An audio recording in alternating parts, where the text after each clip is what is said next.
As you can see, this ground is full of rock and very, very heavily compacted soil. So a lot of this was subsoil, which is very, very poor.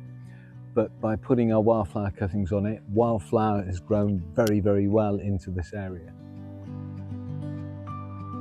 There are certain wildflower species that will grow really well in a shady area, such as campion. Meadow cranesbill will also grow in dappled shade without any problems.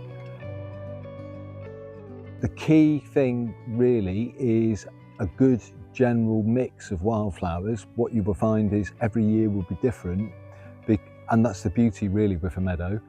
The height of the meadow, the size of the flowers and the species mix, if you can get enough species into an area of seed, every year you will get something a little bit different, because as we all know at the moment, we're experiencing years that are hot, years that are dry, and a lot of extremes in between.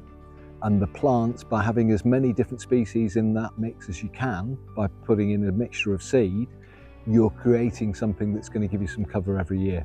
So you're going to be able to get yourself some cover, and the different species will be there in the seed bank that you've sown that will then continue for years to come. Once you've established a perennial wildflower meadow such as we're looking at now, we would recommend an annual cut. So really, for us up here in the northwest, we only tend to normally do one cut, and it tends to be September and October. They're the 2 months that we tend to cut. Further south, they quite often start cutting towards the early August or through mid-August, basically because it's so much hotter down, or can be so much hotter and drier down there, so the wildflower species have dropped seed a lot sooner. Up here in the northwest, it has been hot and exceptionally dry this year. However, we've still got seed to drop, and the birds are currently still eating it.